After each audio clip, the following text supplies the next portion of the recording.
Blizzard has been relatively stagnant for years, really, with Battle for Azeroth being a dud, with Overwatch and Hearthstone being pretty flat, Diablo 4 being late, and Diablo Immortal alienating their core consumers, and the massive Hong Kong situation. Well, that means that all eyes are on this year's Blizzcon.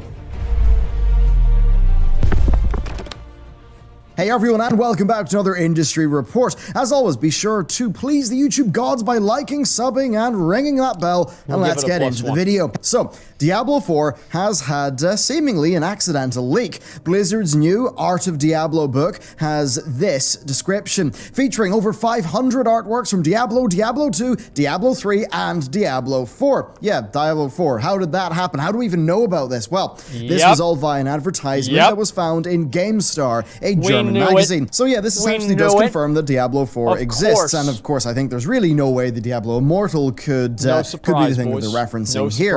Now this is really not much of a surprise, but we do have a lot to go on as we go into BlizzCon. So Diablo 4 is heavily rumored to be the main announcement of last year's BlizzCon. We then of course saw Jason Schreier's coverage of that situation, and I've spoken to two of my own sources over the last year who have confirmed that that was the original plan, though I have heard people say to the contrary.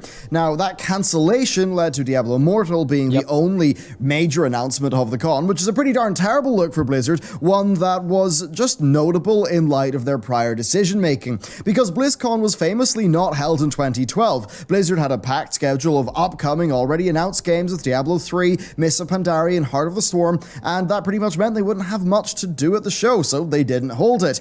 Now I think that means that from That's probably what they should have almost done last year. Long way off, if they knew the BlizzCon 2018 would have had basically nothing, then they probably wouldn't have held it, yet they did hold the convention. Now, I think this makes it very clear that the pulling back of Diablo 4 was relatively late in the day, making an announcement this year highly likely. This iteration of Diablo 4, codenamed Fenris, according to Jason Schreier's reporting, has been in development since 2016. Now, as the story goes, according to the Kotaku report, that Diablo 3's post-Reaper of Souls expansions were actually cancelled by the top brass at Blizzard. Diablo 3's launch issues basically led to them not having much faith in Diablo 3 as a whole, so I hope that's something they realize. Like, if you have a bad launch for a game, that just completely sets the stage for the game to just, like, not do well. Like, you can't have a bad launch anymore.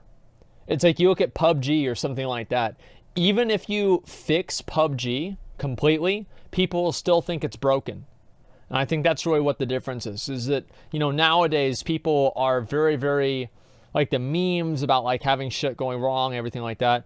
Yeah, beta for Azeroth, exactly. Yeah, No Man's Sky, everything. Diablo 3 did amazingly. Diablo 3 did amazingly at not being functional, you're right.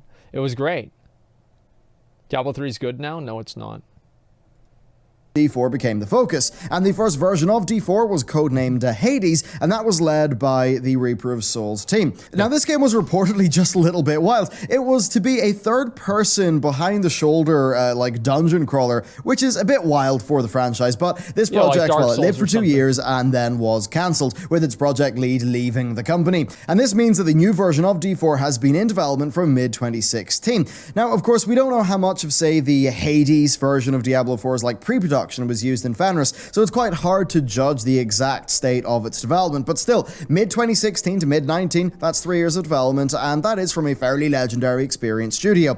By mid-2018, I imagine they would have been about 2 years into development, maybe a little bit less, and likely were just, you know, still doing a lot of putting things together. I imagine they had their tech tests and a lot of pre-production, well, all the pre-production done, but they were still in the stage where loads of elements could change, indeed just not being final enough to, or close enough to the final game for it to actually be ready for public consumption, and it seems like that's what led to it being pulled from BlizzCon 2018. According to Schreier's report, it reportedly was not ready by May of 2018, but that in January 2018 they did intend to have a playable demo of the game. Now, as for Diablo Immortal, well, that's being developed by NetEase, not Blizzard. It's not using Blizzard devs, though Blizzard do have a small enough group of people in their incubation team who are handling the project. So, D4 seems to have been too early in production for BlizzCon 18, but it seems seems like BlizzCon 19 is extremely likely, There's no way they're not especially gonna now have that it we come out. have it officially no way. being mentioned in an advertisement, even if that wasn't really initially intended. That's not all though, because earlier this year I heard rumors of Blizzard's new shooter project that was actually apparently very exciting, according to who I talked to,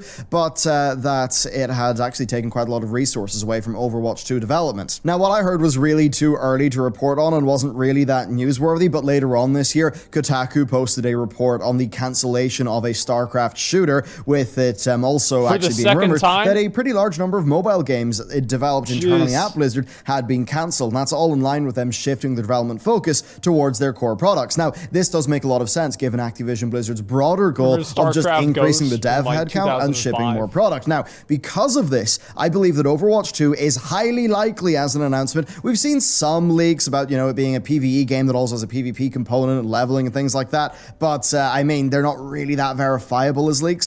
Yeah, well, some random Twitter account said this, so I mean, I'm pretty sure that basically settles it. So, if they basically make Overwatch as it's effectively Destiny, I don't know. I'd be fine with that. Sure. I mean, yeah, I'd be willing to try out the game. So I wouldn't be unhappy with that. I think that's fine. Yeah, that'd be fine. You're gonna play Roadhog? Yeah, Captain Hook. That'd be great. And why though? Just play Destiny? Because, well, what do you mean, why though? I mean, like, so if you have one game in a genre, then you just only play that one game? I mean, come on.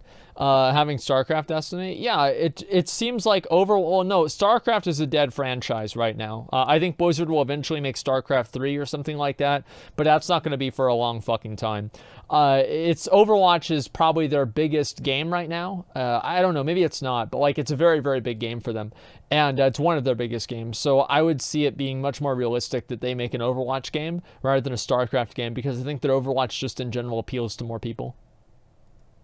I mean, I do know that this project has been worked on for a decent amount of time, that's taken away a lot of dev assets from Overwatch 1. I know it's got a large PvE component, and I think given the massive slowdown in Overwatch's development, even what you see externally, you know, that team, they still have jobs, they still turn up to work, so it's pretty darn clear that Overwatch is the main focus, or Overwatch 2 even. Now, I anticipate an announcement for this, but to be honest with you, I think it's a bit less of a surefire expectation than with Diablo 4. Then next, we've got World of Warcraft, the main thing that I've covered in YouTube for years. The next expansion pack will almost certainly be announced this BlizzCon. Now, Warcraft still is a bit like Blizz's big cash cow. It's got more recurring revenue than Overwatch, and it has a development pace that sees Blizzard release a new full-price expansion every 2 years, and then maintain the subs. And of course, they've been increasing the scale of the cosmetic monetization, so it's making a lot of money. I mean, in a recent earnings report, Activision Blizzard referred to Call of Duty and World of Warcraft as being their big main franchises, and that does just go to show you that even though WoW is not as much in vogue these days, I mean, it still has a lot of revenue generating power, and of course that will only rise with Classic. Now, with Battle for Azeroth's class development essentially halting, it seems to me like the next expansion will have a lot of class changes. Broadly, Blizz seem to be aware of Battle for Azeroth's failings. That poises them to do a better job for WoW's next outing, and that does mean that yes, the bizarre TikTok quality pattern of the WoW team rather upsettingly just seems to be a thing, and given the timings, this announcement is essential. What he means by that is they have one good expansion, then you have the bad expansion. So you got like Kata, ooh, and then Mists of Pandaria, all right, pretty good. I didn't, you know, like good content overall. WoD, ooh, Legion, all right, and then BFA, ooh, you know, now they're not happy about it, and it's just like, I guess now we're due for the good one, right? So fuck it. Just like Windows, now, as for Hearthstone, I imagine they'll continue as usual. I mean, I'll be real, their most recent single-player content, the Dalaran stuff, it was great, so I think they might focus on that a bit more, but being real, Riot's Legends of Runeterra, from what I've seen of the beta, to be honest, it just seems flat out a better designed, more deep, more competitive, and more fairly monetized game. The Hearthstone team certainly are going to have to, like, step up their game to compete, especially with Riot being able to bring over League's just gargantuan worldwide player base over to Legends of Runeterra. Then, of course, we've got StarCraft 2. Look, it's my favorite Blizzard game. I'll be real with you there, but I doubt it's going to be a major focus. From what I understand, it's actually a very profitable game with a very sticky audience who really does support it. But with the most recent project in that IP being cancelled, I think it'll be a while before we see more. Of course, though, we do have another RTS, War 3 Reforged, and it's a strange case. It was announced, right, with a summer 2019 release date, but it's clearly failed there. I mean, if you look at the data mined assets, I think it's a real mixed bag. I think the buildings look great, and I think the characters look great in isolation, but I think they're far too realistic. I don't think they're in keeping with Blizzard's aesthetic as much, and I think when you see them in context, you just see that the readability of the game has went down quite a bit. But still, for the lore nuts, a remastered storyline with big character draws could be a big win for Blizz. And I imagine that basically just getting this project up to somewhere near Blizz-like quality has been a challenge. Most of the assets, from what I understand, are outsourced, with it being managed by Blizzard's classic games team.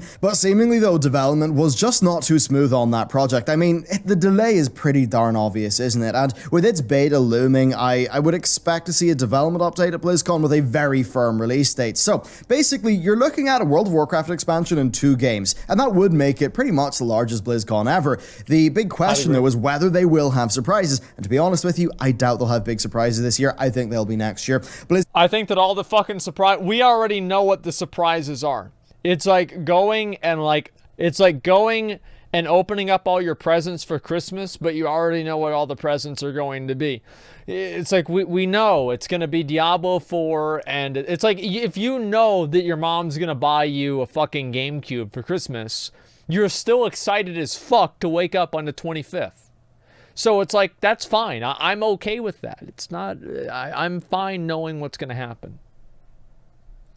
Blizzard seem to have shifted development away from their speculative projects and just over to getting World of Warcraft, Diablo, and Overwatch in good order. They certainly will have other projects, ones that we won't know about, and I would expect those to be 2020 announcements. I think 2020 would be sensible, given how it won't be a year with a WoW expansion and how Blizzard would, they'd be starting to see the gains from their 2019 wide goal to increase their developer headcount. Now, WoW Classic's another thing. It's been a big success for the company, but I would expect to see major announcements be in 2020. I do believe the 2019 will see Blizzard talk about the games like phases, but the announcements regarding, say, WoW Classic TBC or WoW Classic Plus, which I'm a very big advocate for, I think they will be saved for later. At least I think that's going to be next year, because even now, like, Classic came out like, what, 2 months ago or something like that?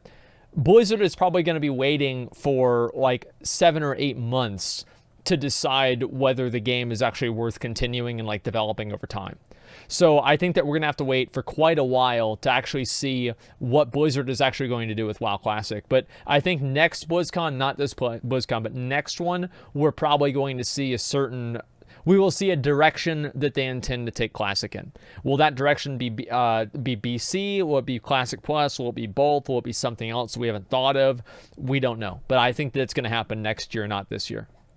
That's what I'm expecting. I'll be very surprised. Of course, though, much of the focus this BlizzCon is not going to be just on the games. Blizzard have clearly struggled with their public image following Blitzchung's ban. We have not seen Bobby or Jay satisfactorily deal with the situation yet. I don't really count the main letter that they put out. I think the NBA's Adam Silver handled the situation well. He reaffirmed the NBA's commitment to American values, and that was even the face of no shows in China and dropped sponsorships. I really think that if Blizzard want to maintain their reputation there, they'll need to just follow NBA's suit. They'll need to step up to the line and eat the financial losses, because at the end of the day, their core audience is, it's not necessarily as much that market.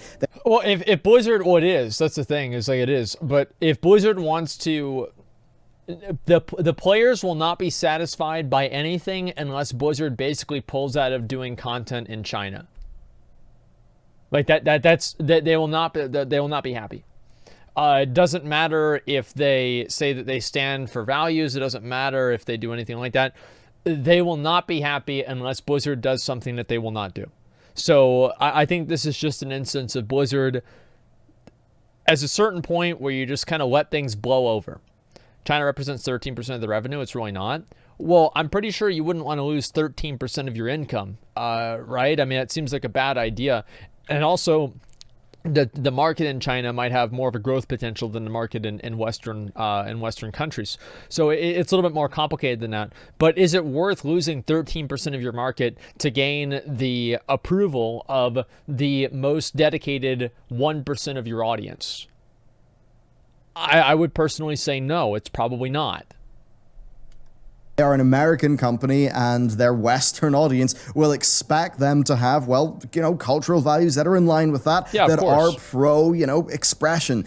And that's just going to be a big problem. I really think that they need to do a large statement before BlizzCon, one that basically will have to cost them money, because they will have to throw a little bit of the China situation under the bus. They either do that then, or maybe do that in person via speech. That'd be a real power move. But being real, if they don't do that, it's just going to haunt them. This Blitzchung Hong Kong situation, it's going to haunt them through the announcement of all of these games. There is a pretty high chance we'll see something large happening at BlizzCon. We, of course, haven't even seen the BlizzCon lineup. If memory serves, they normally have the BlizzCon schedule posted in advance, a bit more in advance of the convention than, well, we don't have it now, and the convention's pretty darn soon. And I think that's a bit worrying. I've got to wonder if internally Blizzard are just still having meetings thinking should we cancel cancel their Q&A sessions? I've got to wonder if they'd rather just cancel the Q&A sessions and then move on to just have more dev panels or something like that. Given the quality of those Q&A sessions normally, I actually prefer that as a viewer. I think the Q&As are generally a big waste of time. But okay, my name is Warhammer, and I'm from the, is there anybody from the Horde here? Dude, and then everybody else oh yeah, we're from the Horde. Yeah, shout out to, go ahead. Yes, I remember us doing this we said this exact same thing last year. Yes. Right before BlizzCon. We said the exact same thing. If they have a Q&A and one of you guys that are watching are lucky enough to go up there, look, nobody gives a fuck who you what are server or you're what on. realm. Please. It does not matter. Nobody gives a fuck. It's weird, cringy, stupid, dumb. You look like a fucking nerd. It's horrible. Don't go up there and do this. You look like a fucking loser. I play a Shadow Priest on Kel'Thuzad. Do we have any alliance here? They're like, oh, and they're so excited. And they're like, oh, shout out to my guild, the Pastry Boys. Ooh. And they're like, Jay's sitting up there. He's like, ah, fuck. Okay, all right, where's the question? Ian is just sitting there, has to smile at this stupid ass shit. I'm sorry, guys. It's so annoying. Like, half of the Q&A questions, like whenever Bajira's wife, Jen, did the Q&A and she just asked the questions, and Panzer did it the year before, Trade Chat, that was great. That was it. You just ask the questions and it's done. She reads them off and you don't even have an issue. Yeah, problem solved. Advertise should go up for Q&A? No, I don't think that's going to happen. Also, Jesse Cox. Yeah, I don't remember Jesse Cox doing it. It was kind of a while ago. Not everyone is a stream to make an ass of themselves. We go 15 minutes of fame. Give them that. Well, yeah, but I'd rather, I'm just saying that nobody, it's okay every once in a while, right? If there's a couple people, but then everybody starts doing it. It's just crazy. They obviously know someone's going to go in with their pre-screened question about maybe class changes in the new World of Warcraft expansion, and then they're going to talk about Hong Kong, and then say the World of Warcraft developers are just going to be stuck up on that stage, feeling very awkward indeed, because it's like, what is Ian supposed to say? Like, you get mad about Hong Kong, and you're like, Ian, why'd you do this? He's like, I don't know. Like, I literally make a fantasy game for a job. This is what I do. This is all I do. I play this game. I have no fucking idea. And it's like, there's nothing that they can say that's gonna make these people happy. It's just a huge fucking mistake. I mean, you know, that's all stuff above their pay grade. So Yeah. a very interesting situation from a company that, as the various US politicians said, you know, is a pillar of the gaming community. They stand to gain so much from BlizzCon 2019. This really, it was all lined up for this to be their big comeback. But in how they've handled Blitzchung, I mean, they've primed their own torpedo, shot it out, and then like kind of guided it back onto themselves, or, you know, something like that. So it's going to be, well, it's going to be certainly something to follow. I think I can guarantee that much. Thank you very much for watching this video. Let me know what you think about Blizzard's future prospects in the comments below. And with that, I'll see you next time. Okay.